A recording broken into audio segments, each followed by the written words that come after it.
नमस्कार, मैं बालकृष्ण बुले और आप देखना शुरू कर चुके द प्राइम टॉक का स्पेशल सेगमेंट खिलाड़ी के हमारे मेहमान हैं राष्ट्रीय स्तर के तैराक श्री सुनील जी ठाकुर। सुनील जी, आपका स्वागत है द प्राइम टॉक के स्पेशल सेगमेंट खिलाड़ी के भीतर। कैसा लगता है आपके कृतित्व को देखा जाए, आपके व्यक्तित्व को देखा जाए तो कहीं ना कहीं एक दूसरे को यूँ मेल जोल के साथ में आगे बढ़ाने वाला मुझे खुद को महसूस हो रहा है। क्या कहेंगे पहली प्रतिक्रिया के रूप में? सबसे पहले तो बहुत बहुत धन्यवाद द प्राइम टॉक के इस सेगमेंट खिलाड़ी शो में आपने मुझे हिस्सा बनाया, उसके लिए बहुत बहुत धन्यवाद। जिस तरह देखा जाता है कि आप एक खिलाड़ी हैं, एक बहुत अच्छे बहुत ज़बरदस्त खिलाड़ी, क्योंकि आपका जिस तरह से हमने डिस्ट्रिक्ट लेवल पे आपके सर्टिफिकेट्स देखे, डिवीज़न लेवल पे देखे, स्टेट लेवल पे देखे, यूँ कहें कि राष्ट्रीय स्तर पर भी देखे, आपके पास ढेरों गोल्ड मेडल है। और प्रमाण पत्रों की बात की जाए तो एक मोटी सी फाइल आपके पास है, इसमें 100-125 से भी ज़्यादा प्रमाण पत्र आपके पास सहज कर रखे गए। कहीं ना कहीं आपकी प्रतिभा, आपकी बहुमुखी प्रतिभा, आपके पास जो मौजूद प्रामाणिक रूप से प्रमाण पत्र है उससे स्पष्ट होती है पहली नज़र में। जिस तरह से आपके पास 15-15 गोल्ड मेडल हैं, अलग अलग आप यूनिवर्सिटी के कैप्टन बतौर भी पहचाने गए। आपके नेतृत्व में देवी आर्य विश्वविद्यालय ने गोल्ड भी अमृतसर में पाया था। आपके पास अचीवमेंट्स का ढेर लगा हुआ है, यूँ कहे कि अंबार लगा हुआ है। कैसा लगता है आपके जीवन की शुरुआत, आपके खिलाड़ी होने की शुरुआत कब हुई थी, कैसे हुई थी, आप कैसे स्विमिंग के प्रति आकर्षित हुए और आपने इस खेल को चुना, सिलसिलेवार बताइए। जी, सबसे पहले तो मैं बताना चाहूँगा कि जो स्विमिंग जो मैंने चूज़ किया जी, वो मैंने बहुत कम उम्र में चूज़ किया, क्योंकि एक जो बच्चों में एक उमंग रहती है पानी के प्रति, जो पानी देख के बहुत चंचलता रहती है। और उस समय मैं 3 या 4 साल का था, तब से मेरे मामा श्री घनश्याम हाड़ा जी जो कि नेहरू पार्क में तैराक प्रशिक्षक है जी, और जिनके साथ मैं शुरू से ही पला बड़ा हूँ जी, उन्होंने मुझे नेहरू पार्क के स्विमिंग पूल ले जाना शुरू किया। बताना चाहूँगा कि स्विमिंग की शुरुआत ऐसे हुई कि जो मेरी माताजी है श्रीमती लाडबाई जी, और उनको जो शुरू से टीबी की बीमारी थी जी, तो वो बीमारी मुझ में ना आ जाए, इसके लिए मामा जी ने मेरे स्वास्थ्य के प्रति अच्छा चाहा और मुझे भी सजगता बरती और मुझे नेहरू पार्क के स्विमिंग पूल में ले जाना शुरू किया। धीरे धीरे जाते गए, पहले बहुत डर था। बिल्कुल शुरू में जाते थे तो मैं पानी देखकर ही भाग, शुरू के 6 महीने तो ऐसा था कि मैं पानी देखकर ही भाग के आ जाता था। क्या बात? पानी घर से बिना नहाए भाग के आ जाता था। धीरे धीरे मन लगा, मेरे मामा जी ने मुझको खुद अंदर पानी में उतर के स्विमिंग सिखाई।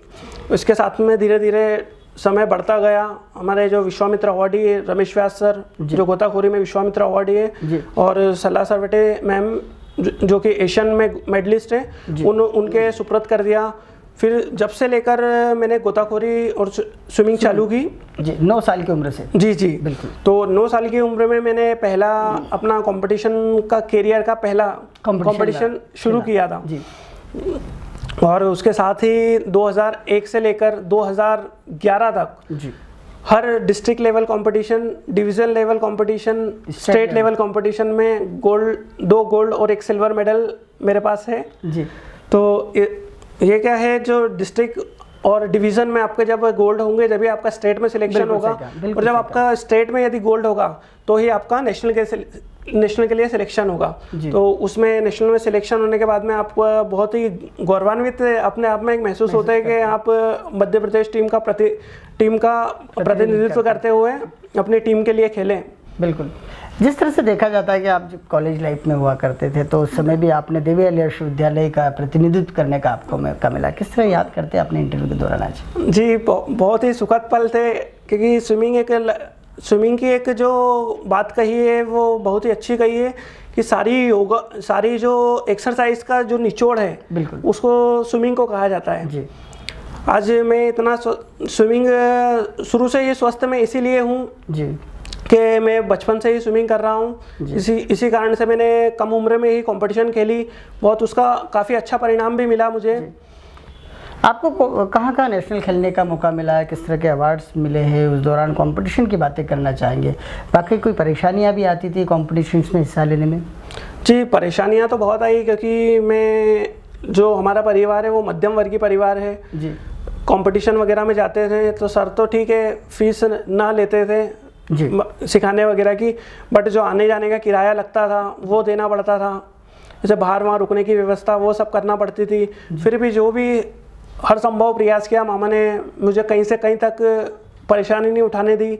और जब से लेके अभी तक कई कंपटीशन में मैंने 2001 से लेके खेली, उसके बाद में 2011 तक जो एक एज ग्रुप कंपटीशन होती है वो एज ग्रुप कंपटीशन खेली। उसके बाद में देवी अहिल्या विश्वविद्यालय की, जैसे आपने बात की, देवी अहिल्या विश्वविद्यालय की ओर से भी मैंने बीकॉम कंप्लीट किया, बीकॉम किया, एमकॉम किया। तो ये जो इस दौरान जो 5 साल मैंने देवी अहिल्या विश्वविद्यालय का भी प्रतिनिधित्व किया और 1 साल देवी अहिल्या विश्वविद्यालय की टीम का मुझे नेतृत्व करने का भी मौका मिला। क्या बात है, काफ़ी अचीवमेंट्स आपके नाम में देखा जाता है। आपकी पारिवारिक माली हालत हमने देखी है, जिस तरह से आप लगातार हर दिन फूल की बंदी बांटने जाते हैं। एक इतने बड़े खिलाड़ी, राष्ट्रीय स्तर पे आपका नाम है, आपको कई नेशनल अवार्ड भी मिले हुए, कहीं ना कहीं सोशल वर्कर के रूप में भी आप खुद काम करते हैं। कितना टीज देता है कि आप इतने योग्यता भरे युवा होने के बावजूद आज भी आप संघर्ष का जीवन जी रहे। आज भी मालवा मिल चौराहे पर फूल की दुकान पर बैठकर 10 रुपये, 20 रुपये, 10 रुपये, 5 रुपये के फूल बेचते हुए आपको देखना मुझे तो काफ़ी टीज कर गया। सर कहते हैं कि समय ऐसा रहता है तो सब कुछ करना पड़ता है। अभी जो हमारी सरकार में इसका बहुत, एक तो सबसे पहली बात, मैं आता हूँ सामान्य वर्ग में। बिल्कुल, जो छोटी वर्ग के लोग हैं उनको जॉब की अपॉर्चुनिटी पहले रहती है, तो एक सबसे पहली माइनस पॉइंट मेरे लिए ये रहा। उसके बाद में जो एक मैं सरकार का करना चाहूँगा कि जो मध्य प्रदेश सरकार है, इनकी योजना में ऐसा कुछ है नहीं। आज से कुछ 20 से 1 साल पहले था कि जो बच्चा नेशनल खेल लेता है उसकी सरकारी नौकरी पक्की हो जाती थी। बिल्कुल सही कहा। एक ये बात थी। तो एक ये कुछ मैं सरकार का भी ये करना चाहूँगा कि एक इस संबंधित कोई योजना नहीं है, उसके कारण भी आप देख सकते हैं आप जैसे प्रतिभाशाली व्यक्ति नहीं पिछड़ के नहीं जाते। एक तो मैं आपने मुझे ही देखा है, अभी मेरे जैसे ना जाने और कितने होंगे। बिल्कुल सही कहा। ये क्योंकि अपने महाराष्ट्र हो गया, राजस्थान वगैरह बहुत सी जगह पर ऐसी है कि आपने एक नेशनल खेल लिया है तो आपको सरकारी नौकरी बड़ी आसानी से लग जाती थी। बिल्कुल सही कहा आपने। एक सोशल वर्कर के बतौर भी अपने आप को स्थापित करने में काफ़ी कामयाब हुए। आपको देखा जाए तो अंतर्राष्ट्रीय स्तर पर और राष्ट्रीय स्तर पर भी कई अवार्ड मिले। किस तरह सोशल वर्क से जुड़े, कौन लोग आपके आदर्श है, कहाँ से आपको प्रेरणा मिली, किस तरह समाज की सेवा की जा सकती है? जी, सोशल वर्किंग के क्षेत्र में हमने सबसे पहले सबसे अलग हटके कुछ करने का प्रयास किया। हम 5-7 लोगों का समूह था जो हम हर साल जन्मदिन पे कहीं यहाँ पार्टियाँ करते थे, कहीं वहाँ पार्टियाँ करते थे। हम एक बार मंदिर गए तो मंदिर के हम बाहर प्लानिंग कर रहे थे। मैं साईं बाबा को बहुत मानता हूँ, मेरे आदर्श है। तो हम साईं बाबा मंदिर के बाहर थे, गुरुवार का दिन था, मुझे बहुत अच्छी तरह से याद है। 2012 की बात कर रहा हूँ मैं। सन 2012 में हम मंदिर के बाहर बात कर रहे थे, तो वहाँ हम शिरडी जाने की प्लानिंग चल रही थी। तो प्लानिंग करते करते करते फिर वहाँ पे कुछ भिक्षुक लोग बैठे हुए थे जो मंदिरों के बाहर देखने को मिलते हैं, सभी मंदिरों के बाहर। तो वहाँ भिक्षुक लोगों ने कहा कि आप शिरडी जाने की बात कर रहे हो, बोले अच्छे लोगों को तो हर कोई ले जाता है। बिल्कुल। बोले आप कभी, बोले हमको भी ले जाओ। जो हम कुष्ठ, वहाँ पर हमने देखा विकलांग लोग बैठे हुए थे, कुष्ठ रोग भी बैठे थे, निशक्त असहाय लोग बैठे हुए थे। वो बोले कि अगर तुमको कुछ करना है, तुमको पुण्य कमाना है तो हमको भी ले जाओ दर्शन कराने। क्या बात है। तो हमने भी सोचा कि बात तो ये भी सही कह रहे हैं, उनकी बात एक दिल पे लग गई एक तरह से। हमने सोचा कि कुछ ना कुछ करें, साल एक भर में अगले साल का करेंगे और इनको दर्शन जरूर कराने ले जाएंगे। ऐसे ही करते करते फिर उस साल तो कुछ भी नहीं किया। उस साल छोटा मोटा कार्यक्रम हमने मालवा मिल चौराहे पर ही स्टार्टिंग किया। उसमें सबसे पहले ठंड के दिनों में हमने बुजुर्ग और जो वृद्ध लोग रहते हैं जो मंदिरों के बाहर, उनको कंबल वितरण शुरू किया। उसके बाद में गर्मी के दिनों में पक्षियों के लिए सकोरे वितरण, पक्षियों के दाना पानी के लिए सकोरे और वो बांटना, दाना ज्वार दाने वगैरह बांटना शुरू किए। ऐसे ही करते करते हम फिर धीरे धीरे हमने एक आयोजन और किया। जो समाज सेवा करते हैं, जो समाज सेवा के प्रति समर्पित रहते हैं, वो लोग, उनका सम्मान किया तो उन व्यक्तियों को सम्मानित के एक, क्योंकि ये कहते हैं कि जो सम्मान करने से एक प्रेरणा और उत्पन्न होती है। बिल्कुल सही कहा, आत्मविश्वास बढ़ता है, आत्मविश्वास बढ़ता है जो काम करता है। जी जी। तो हमने यही लोगों में जगाने का प्रयास किया। तो कुछ हम जो 5-7 जने थे, फिर हम कुछ 2-5 लोग और जुड़े, तो हम 10-1 लोगों ने साईराम सेवा समिति नाम से एक समिति संस्था का गठन किया। अब हमारे पास इतने भी पैसे नहीं थे कि हम उसका रजिस्ट्रेशन वगैरह कराएं या कुछ बड़े लेवल पे उसका काम करें। बिल्कुल। तो फिर भी हमने जो फिर 2013 से हमने इनके लिए यात्रा का एक फंड सबने अपनी अपनी सैलरी में से, कोई जो साथ में ये सब डेली कमाने खाने वाले हैं, अपने अपने जो भी, जितने बोला 1-2 जने का खर्चा मैं दे रहा हूँ, 2 जने का टिकट मैं कर रहा हूँ, ऐसे कर करके हम सब ने 70, जो पहली यात्रा थी हमारी, उसमें हमने 70 से 75 लोगों को बस के द्वारा श्री शेगांव गजानन महाराज की यात्रा सबको निःशुल्क करवाई। उसमें कुष्ठ रोगी भी थे, विकलांग लोग भी थे, जो वृद्धजन थे उनकी भी थे।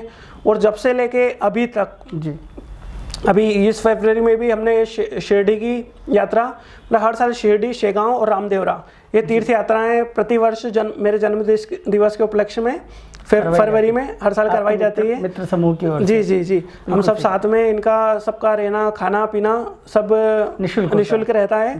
सबको दर्शन करा के लाकर इनका यहाँ पर सही। आपके भीतर समाज सेवा का खूब जबरदस्त भाव देखा जाता है, जज्बा है। कहीं ना कहीं एक छोटी सी उम्र में ही आप अपने आप को कहीं ना कहीं इतना स्थिर भाव में ला चुके, इतने गंभीर व्यक्तित्व के धनी बन चुके कि आप लगातार, देखा गया है कि कोविड काल में भी आपने खूब लोगों की मदद की, और ऐसी स्थिति में मदद की जब आप खुद 2 जून की रोटी कमाते हैं, लेकिन आपके मदद का जज्बा जो है वो वाकई देखते ही बनता है। किस तरह आपने कोविड काल में, महामारी के दौर में लोगों को दवाइयाँ भिजवाने का काम किया, लोगों को भोजन पैकेट्स बंटवाने की आपने बताया कि इस तरह भोजन पैकेट्स भी आप खुद व्यवस्थाओं को जनरेट करते थे, भोजन नहीं तो आप और कहीं से भोजन की व्यवस्था करके फिर ज़रूरतमंदों तक पहुंचाने का काम कर रहे थे। जी, बहुत, मैं इसके लिए बहुत बहुत सभी, अधिकतर आपके जैसे द प्राइम टॉक के उसमें भी बताया, और भी सभी न्यूज़ चैनल्स, मीडिया का बहुत बहुत धन्यवाद करूंगा कि उनके द्वारा लोगों तक खबर पहुंची। जो सबसे पहले मैं बताना चाहूँगा, लॉकडाउन 1 जो था, तो लॉकडाउन के कुछ अगले दिन से ही हमने खाने के पैकेट्स की व्यवस्था कर और घरों से बनाकर जो बांटना स्टार्ट किए। अधिकांश जो सामाजिक संस्थाएं थी वो घर घर जाकर पैकेट बांट रही थी। हमने ये ध्यान रखा। फिर हमने जो पैकेट्स बांटे, वो जो रास्ते पे भिक्षुक लोग रहते थे, जो राहगीर होते थे, जो दूसरे गांवों से, दूसरे शहरों से जो पलायन करके जो पैदल आ रहे थे, हमने उनको बांटना शुरू किया।